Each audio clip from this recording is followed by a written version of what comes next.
Y'all saw the title of this video. You know what we're doing today. Unboxing book mail is one of our favorite things ever. We just got these in the mail, so we wanted to show you guys what we got. We're gonna start with our Aardvark book club boxes. We each got a box. You guys know we love book subscription boxes. This is one of our favorite ones. One, the box is always so cute, but they have such a unique selection every month.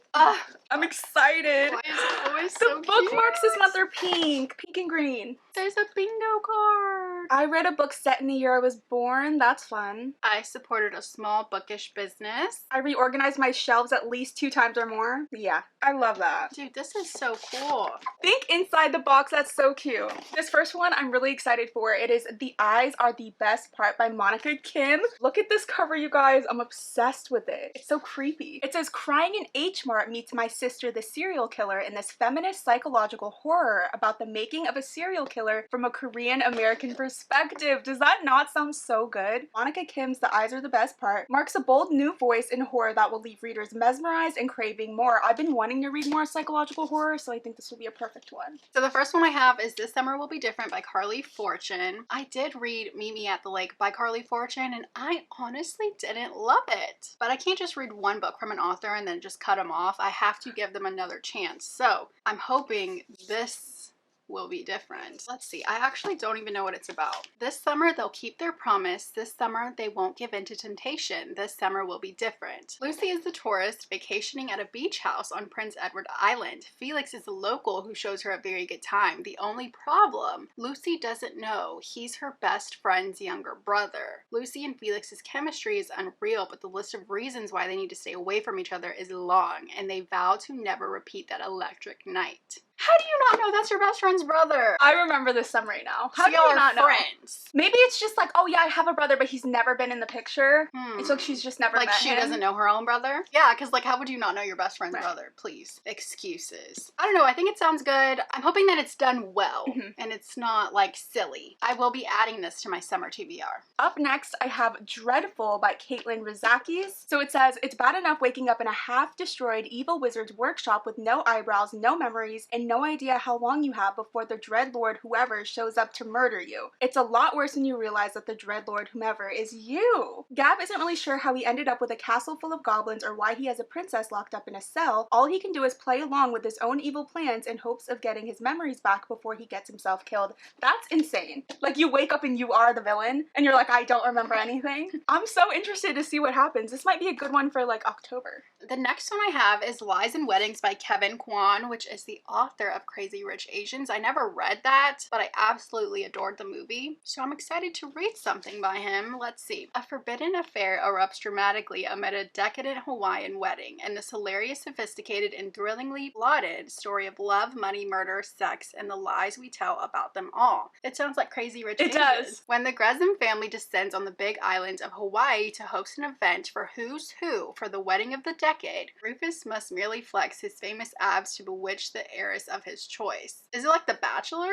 It sounds like a good time. I don't know what's happening. This just feels like one where I'm gonna need an audiobook to hold my hands through it. I mean, the cover is absolutely gorgeous, so can't wait for this one. You guys, I finally got Bride by Ali Hazelwood. I have been waiting to get the hardcover and Aardvark had it, so I'm so happy. Amanda already read this book and she did like it, so I'm hoping the same for me. It says a vampire bride and an alpha werewolf form a dangerous alliance in this enthralling new paranormal romance. Misery has her own reasons to agree to this marriage of convenience, reasons that have nothing to do with politics or alliances and everything to do with the only thing she's ever cared about. She's willing to do whatever it takes to get back what's hers. I think this is gonna be so good. Ali Hazelwood's fantasy debut. Like, I have to read it this year. And my last one is Expiration Dates by Rebecca Serrell. We just read One Italian Summer by this author. You know, I just realized that.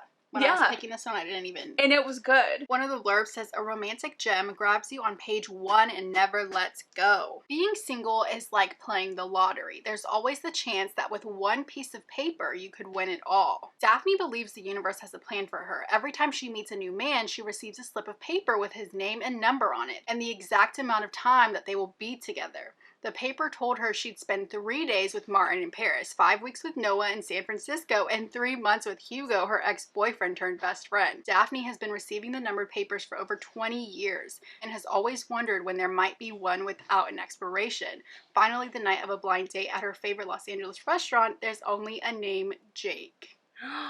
That sounds so good. Excuse me, this is a plot like no other. I'm already captivated, like she said, page 1. This sounds crazy. I can't wait to dive into this story. So these are all of the books we got from the Aardvark book club box. We love this book subscription box. If you guys have never ordered with them, we do have the same code as last time. You can use our code LaRandaReads and get your first book for only $4. So it's an amazing deal. We will leave that in the description. Now let's move on to our book of the month box. Okay, we got the scissors now for this one, so it should be a little bit easier. First up, I see Swan Song by Ellen Hildebrand. This is her last beach Nantucket kind of book, and I'm so sad about it. I barely jumped on the Ellen Hildebrand train, but I mean, I have a lot to get through, so it's fine. And I heard that her next book is going to be one like with her daughter that she's writing, and girl's like going to go study abroad, so I'm excited about something different from her too. This one, I don't even know what it's about. The beloved best-selling author brings her Nantucket novels to a brilliant finish. When rich strangers move to the island, social mayhem and a possible murder follow. Longtime police chief Ed is about to retire. Renowned island gossip blonde Sharon is going through divorce, but when a $22 million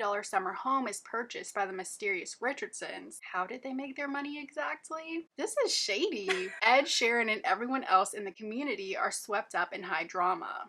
Ed Sheeran? Ed Sheeran. Oh!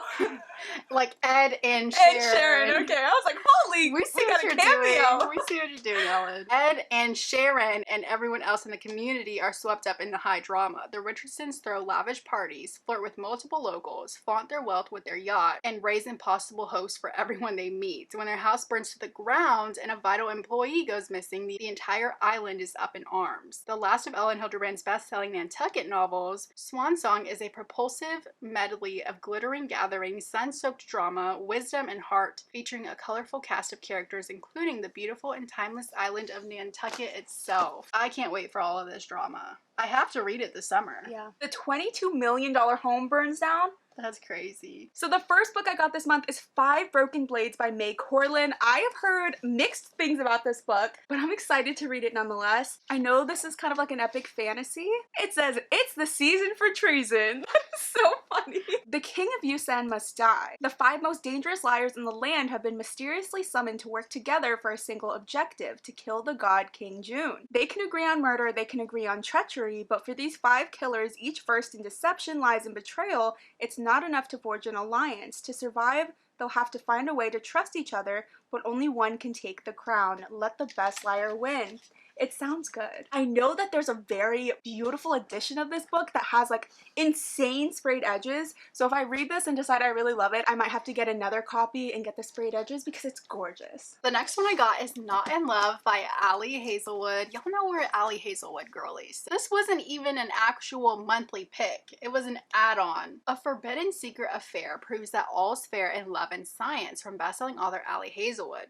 Rue might not have it all, but she has enough. A few friends she can always count on, the financial stability she yearned for as a kid, and a successful career as a biotech engineer at Klein, one of the most promising startups in the field of food science. Her world is stable, pleasant, and hard-fought until a hostile takeover and its offensively attractive front man threaten to bring it all crumbling down. Eli and his business partners want Klein, period. Eli has his own reasons for pushing this deal through, and he's a man who gets what he wants, with one burning exception, Rue, the woman he can't stop thinking about, the woman who's off limits to him. Okay, so they're trying to like buy her work. They'll just like come up with a collaboration or something. I know the last time I read one of Allie Hazelwood's STEM romances, I was kind of a little bit over it, if I'm gonna be honest. I didn't know what they were talking about, so I'm hoping this one isn't going to be as sciencey, but I'm hoping I will love this one. It's a very cute cover. So cute. The next one I got is actually a super old book, but I recently read a book by this author and I knew I had to get this one. But it is The Soulmate by Sally Hepworth. It says, prepare yourself for a thrilling, addictive novel about marriage, betrayal, and the secrets that push us to the edge in this latest book from bestselling author. Picture a lovely cottage on a cliff with sloping lawns, walking paths, and beautiful flowers. It's Gabe and Pippa's dream home in a sleepy coastal town, but their perfect house hides something sinister. The tall cliffs have become a popular spot for people to end their lives. Ooh. Over the past several months, Gabe comes to the rescue, literally taking them off the edge, until one day he doesn't. When Pippa discovers Gabe knew the victim, the questions spiral. Did the victim jump? Was she pushed? pushed and would give the love of Pippa's life her soulmate lie? Yes. Yes, they would. They all do. No, I'm just And kidding. they're like, who hurt y'all? This one sounds good. It says, what happens when love pushes you to the edge? Can't wait to find out. The last one we have is The Rom-Commers by Catherine Center. She's rewriting his love story, but can she rewrite her own? Emma desperately longs to be a screenwriter. She spent her life studying, obsessing over, and writing romantic comedies, good ones that win contests. But she's also been the sole caregiver for her kind-hearted dad who needs full-time help. Now, when she gets a chance to rewrite a script for famous screenwriter Charlie Yates, the Charlie Yates, her personal writing god, it's a break too big to pass up. What is it that they say? Don't meet your heroes. Charlie Yates doesn't want to write with anyone, much less a failed nobody screenwriter. Girl, bye. Plus, he doesn't even care about the script. It's just a means to get a different one greenlit. Oh, and he thinks love is an emotional Ponzi scheme.